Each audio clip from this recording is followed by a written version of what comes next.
You're listening to The Unsafe Bible with Pastor Ken Brown.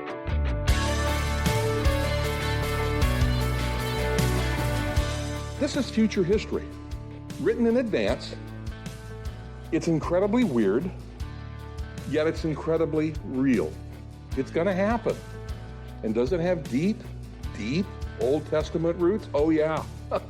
Oh, yeah. And these roots are also reflected in all the societies around Israel, and it shows up throughout the world in the world's different mythologies, believe it or not.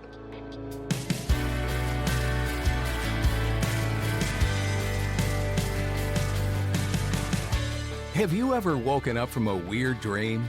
Dreams can be so vivid and real that it takes a moment to sort through what really happened and what was just your imagination.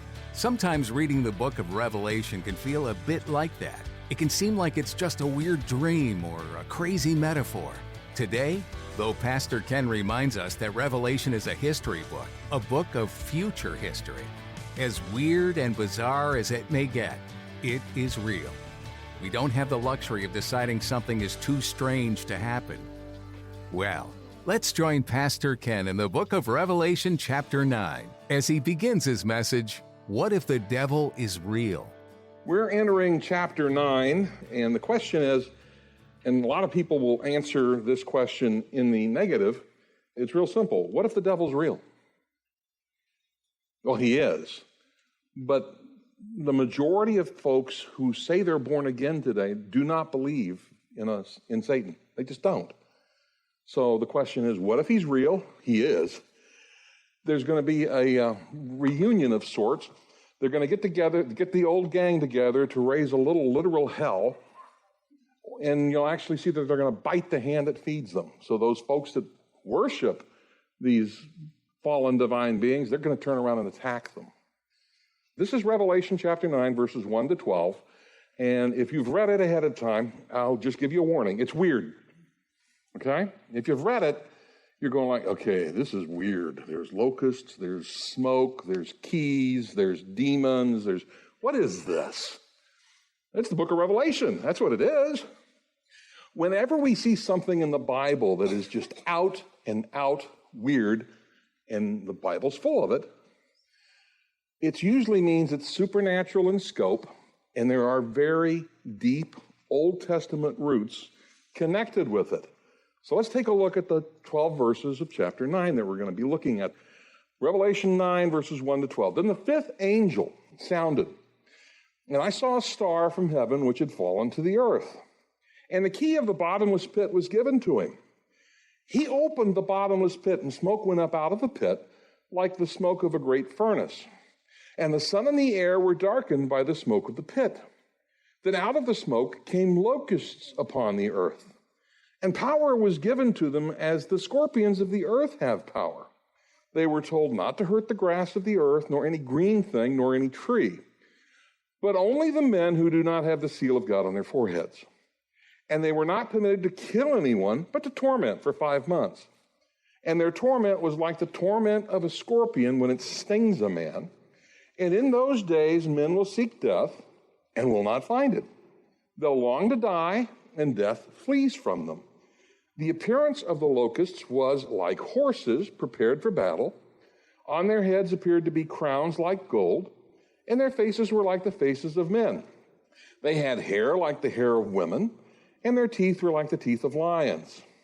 They had breastplates like breastplates of iron, and the sound of their wings was like the sound of chariots of many horses rushing to battle.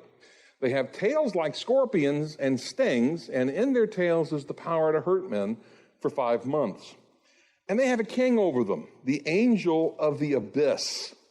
His name in Hebrew is Abaddon, and in the Greek he has the name Apollyon. The first woe is past, behold, 2 woes are still coming after this. Does that just strike you as weird? Oh, yeah, it is. It is not the advanced script of a science fiction movie currently being shot in Hollywood. But you think it might be after you read it. You're going like, well, who stars in this? Is this a follow-on to Alien or something? I mean, it sounds like it. But this is future history, written in advance. It's incredibly weird, yet it's incredibly real. It's going to happen. And does it have deep, deep Old Testament roots? Oh, yeah. Oh, yeah. And these roots are also reflected in all the societies around Israel, and it shows up throughout the world in the world's different mythologies, believe it or not. Mythology is a form of history, but it's more in a novel form, I guess, if you want to call it that, and many times we ignore it. Now remember, the enemy, Satan, his goal is he comes to lie, steal, and destroy. That's what he does, right? As Jesus said, he is a liar and has been from the beginning. So why would it not surprise us that he has gone to great lengths to cover up what is reality? I mean, I remember when we were talking about the fact that behind every major political figure in the world, there is a fallen divine being whispering in their ear, unless they've intentionally turned away and they're following the Lord. But that happens, and it's going on. That is reality. So here's the problem. Real reality in chapter 9 shows up, and it bites real hard. Actually stings real hard here in chapter 9. But it's very supernatural. The old gods of Greece and Rome, okay, they were real. They were not myths. That was just the names they knew them by. They're coming back. They are. The world is heading towards a showdown. That's what we're seeing here in chapter 9, a prophesied final showdown between these entities and God, their creator. I mean, literally the clash of the titans, okay, to take a movie theme. I'm borrowing this from Derek Gilbert, who wrote that. But literally, that's what it is. So here in this section of Scripture, we have several key words that show up, okay? Key. There's a key. Somebody's given a key. The bottomless pit, or the abyss. It's another word that's used. In the Greek, it's abuso. We have locusts / scorpions, and then we have this like a thing that John talks about. I mean, he's trying to explain something to us, and he has to explain the different aspects of whatever it is. So is it a locust? Probably not. But it has locust-like behavior, and it has scorpion-like behavior. And then we see torment. Read torture, okay? For 5 months. Only non-believers, by the way. So believers are left alone. But non-believers, not so. They have a bad problem for 5 months. And they can't die.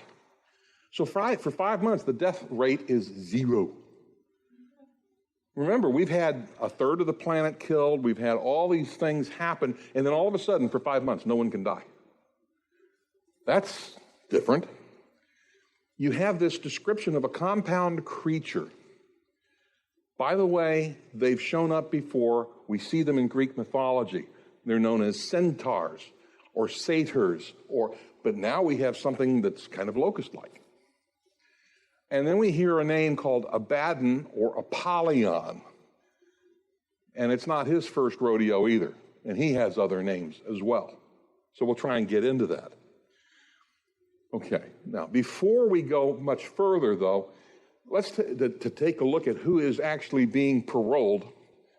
Well, they're not rehabilitated. They're actually being released for a short period of time, and it's not on good behavior. We need to take a look at what leads up to this event, okay? John tells us here in verse 1 that after the warning to all of mankind about the next 3 trumpet blasts, he reports that the 5th angel has blown his horn. I still would like to know what the tunes are and what keys they're in, but, this particular one, I think it's the theme from the Twilight Zone, personally. John continues on with his eyewitness report. This is him telling us what he sees, hears, smells, and in one case, tastes and touches. And he says that he sees a star out of the heavens. Now, unlike the prior context where we saw a star, and it was probably is a star, and the context told us that, here the context doesn't point to that. It points to a divine being, because the star is called him. He's given a personal pronoun. We saw with the second trumpet, it was an asteroid or something coming to the earth, and we were given the image of an atmospheric entry. So we got that. But here on verse 1, do you see anywhere given the name of this star from heaven? I don't see it anywhere, right? You would not believe the number of pages written trying to figure out who this is. I'll give you some of the highlights, and this is really fun. Some of the folks think it's Satan, okay? That's who this individual who falls is. And Tertullian actually believed that. So does Dr. Walvoord, J. Vernon McGee, several other folks do as well. Now, guys these are Bible teachers, Artibus, Bede, Vitringa, Alfred, they believe it's an evil angel, but it's not Satan. It's one of Satan's minions, okay? Wordsworth thinks it's an apostate Christian. And then there are others, Andreas, Bengel, and DeWitt, believe that it's a good angel. And then there's one Bible teacher who actually sees that it's somebody else. He thinks it's Napoleon. Where do you get that? Okay, so let's back up to the third trumpet judgment, okay? The third trumpet judgment is why some commentators look at this and they have some interesting views. They believe it's the same divine being. It doesn't say that in the Bible, but they think that. And they get it because the term here in verse 1, I saw a star from heaven which had fallen. It's past tense. It's actually in the perfect in the Greek, which means it's an action that's already taken place. And they take a look at the word, it's fallen. This thing fell. Well, it also means descend in the Greek too, okay? It doesn't just mean fallen. So in Revelation 8:10, we saw the third angel sounded, and a great star fell from heaven, burning like a torch, and it fell on a third of the rivers and on the springs of waters. The context of that clearly shows us it's an astronomical event. And we covered a little bit about what it possibly could be. It's supernatural or an actual star, a neutron star. It says to be burning. It appears to rain down upon a wild area of the globe. And in the context, it's definitely not a person. It's not a divine being. It's not. But a lot of them take that and they say that it is a fallen divine being. So then they're going to take it even further because once you, again, like we said, once you start interpreting things in the book of Revelation, symbolically, you're stuck in a corner. And that's what happens. Those who take it to be a fallen divine being then go further to say in chapter 9, verse 1, it's the same person. It's not. The key, though, is unlike the second trumpet judgment, the star is referred to as him, because if you look at it, it says, the key of the bottomless pit was given to him. In the Greek, it's clear that it's a personal pronoun. This is an individual. This is a person, divine person, actually. It's an angel. Now, the word fallen is peptikota, not Pepto-Bismol, peptikota, okay? And it comes from the word pipto, which means fall, to fall. It just has a basic meaning to fall. That's all it is, to fall or descend, to plunge. There's a lot of different possibilities with it. And then we saw that the past tense is fallen. The star it was already down on the planet. It was already here. It's already seen as fallen or descended. The Revised Standard Version of the New Testament construes it as from heaven instead of with fallen. The fifth angel blew his trumpet, and I saw a star that had fallen from heaven to earth, or had descended from heaven to earth. That might be a better word to put in there, but irregardless, it's not in heaven anymore. The angel is on earth. And he was given a key to the shaft of the bottomless pit. Nowhere does it say the name of this individual. But we know that in the Bible, morning stars, what it says in the book of Job, they are divine beings. It says that. We're good to go. This is a divine being who has already fallen or descended previously to earth. We're not told his name, but again, as I said, the conjecture of it being Satan or one of his minions, or possibly a faithful angel, are all over the place. But here's my problem with Satan or a fallen divine being, okay? In other words, someone who's on the other side. Revelation 1, 17 and 18. Jesus talking to John. When I saw him, I fell at his feet like a dead man. He placed his right hand on me, saying, do not be afraid. I am the first and the last and the living one, and I was dead, and behold, I am alive forevermore, and I have the keys of death and of Hades. Jesus has all the keys, okay, all of them. He doesn't share them. He delegates to others, but he doesn't give them to them. So is Satan? Well, Satan's a defeated foe. He doesn't have the keys. He doesn't have the key to the abyss. His minions don't have the key to the abyss. He has minions in the abyss. He does not have the access that he once had. Jesus has all the keys. And you and I have actually been delegated some of the use of these keys, not all of them, but we've been delegated the use of some of them. In Matthew chapter 16, right after Peter acknowledged that Jesus was the Christ, there in Caesarea Philippi in front of the temple to Pan, Jesus says this, verse 17 of Matthew 16, and Jesus said to him, blessed are you, Simon Bar-Jonah, because flesh and blood did not reveal this to you, but my Father who's in heaven. I also say to you that you are Peter, and upon this rock I'll build my church, and the gate of Hades will not overpower it. He's not saying Peter's going to be the Pope, okay? He's saying this rock here, which is the major focus of this cult of Pan, which is considered by the folks who lived there at the time to be the gates of hell or the gates of Hades, that's where most of the believers are going to come from. They're going to come right from that mouth, and they're going to be transferred into the kingdom of glory as a result of preaching of the gospel. And he says, upon this rock, the people who were on that path, I'm going to build my church. He's not saying I'm going to build it on Peter, okay? He's not saying that. And he says, I'll give you the keys of the kingdom of heaven, and whatever you bind on earth shall be bound in heaven, and whatever you loose on earth shall be loosed in heaven. We have delegated power right there. We're allowed to use those keys. And people have been using those keys for the last 2,000 years. And they've been populating the abyss with some of the folks they've been using the keys on. They're called demons. And there's a bunch of them there. And what we're going to see here is, and they come out all at once. And they have a really bad attitude about it. So nothing happens in the universe, even during the tribulation, unless it's approved by God, period. To achieve God's purposes and to show everybody who lives on earth, the earth dwellers, remember, those are the non-believers, the earth dwellers, that they have misplaced their loyalty with those who really want to destroy them, Satan or his minions, is given a key? I don't think so. I really don't. Okay, it's a single-use passcode. No, ADT is not running the abyss. I don't think so. I don't think it's Satan. It just can't be. It can't be Satan. It can't be one of his minions. I don't see it. The key in question is the key to the bottomless pit, the abuso, or the abyss, if you transliterate it from the Greek. Has God provided the worst mass murderer in the universe, or one of his minions, the passcode to God's equivalent of the universe's supermax prison? No, I don't think so. I have a problem with that.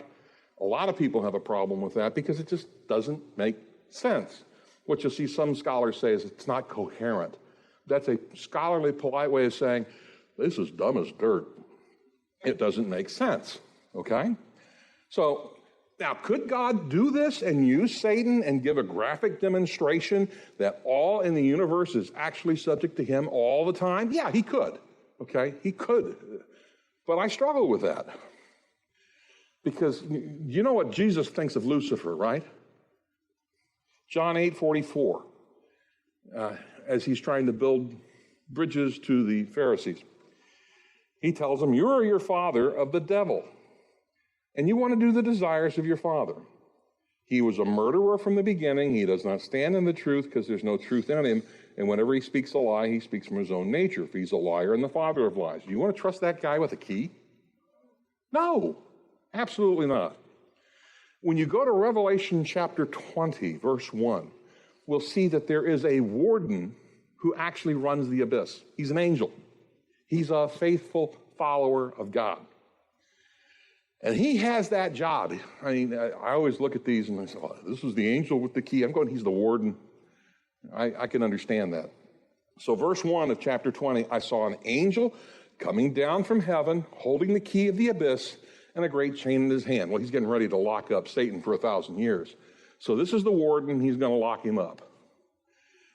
That tells me right there, we're probably talking about the same angel. It's just not named that way. The fallen star should be identified as an angelic messenger, according to Dr. Aoun, I can't pronounce his last name, Aoun, A-U-N-E, and not identified with the angel of the abyss. He's not Abaddon, he's not Apollyon, he's not Satan, he's the warden, okay? That's what we're going to say. And Dr. Heiser even says, he takes a look at it and says, I suggest that Revelation 9, verses 1 to 2, should be translated and interpreted in light of Revelation chapter 20, verse 1. This way, it's not weird. It's not the enemy getting a key. It makes no sense to give a fallen one control to the abyss. It makes no sense. The idea that a fallen angel serves as a servant of God is contrary to what's in the Old and New Testament. It's just not there. God uses them, but they're not servants of his. He knows what they'll do, but they're not his servants. It's easier to say this is a good angel. It's the warden that we see in Revelation chapter 20, verse 1. And he's the one who comes in and releases Abaddon in obedience to carrying out the woe decree. Okay, so we've got that settled. This is a good angel. He's going to open the abyss. What's the abyss? It comes from a Greek word, abuso. So the abuso, here's what it means in the Greek, deep hole. And it actually means a bottomless deep hole. An immensely deep space, depth, abyss, unfathomable to the human eye and discernible only by God. A transcendent place associated with the dead and hostile powers. The abyss, especially the abode of the dead and of demons. The dungeon where the devil's kept, and that happens in Revelation 20, verse 3. The abode of the Antichrist and Abaddon, the angel of the underworld. That's, if you look at the lexicon for that word, that's what it says. Okay. So now I have questions reading this. My questions are real simple. Who are the current inmates of this prison that are getting released? We know one of them's name is Abaddon or Apollyon. Why would God let them out at all? And what is this really about? To sort this out, we have to make sure that we have the same mindset and contextual viewpoint as John's readers who are from the first century AD. They have a mindset and a worldview. Oh, yeah, no problem. We understand that. We read it and we go, huh? This is just weird. So we have to go back to the beginning, literally, to Genesis chapter 3.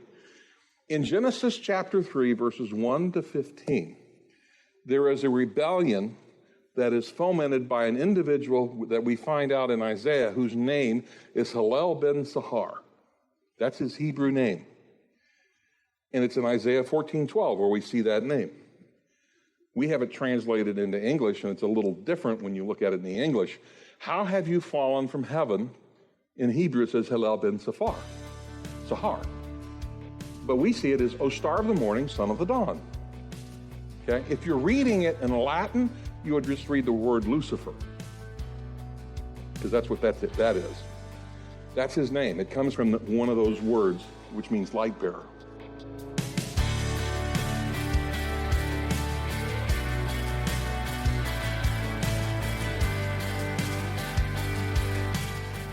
We're so glad you tuned into today's edition of the Unsafe Bible with Pastor Ken. For more information about this ministry and what we believe, you can find all you need to know at theunsafebible.com. Want to hear more messages from Revelation? We've got that too. Just look under the Media tab. As you've been listening to this teaching in Revelation, what are some of the things that come to mind? What are some of the questions that might be sprouting up in you about God and His ways of doing things? One thing that's a proven fact is that the things that are prophesied about in the Bible most assuredly come about. This may be comforting to you in many regards, but when you read Revelation, it's kind of terrifying to think about. Wouldn't it be nice to be unaffected by all the terror that's talked about in Revelation?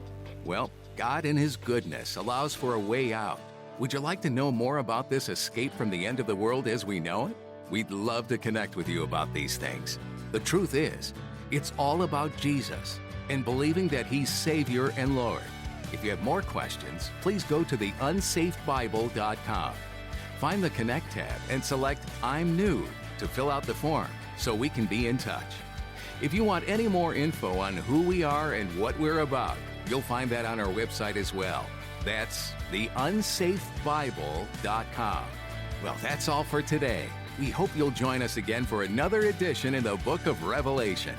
Pastor Ken will continue to share some great thoughts next time on The Unsafe Bible.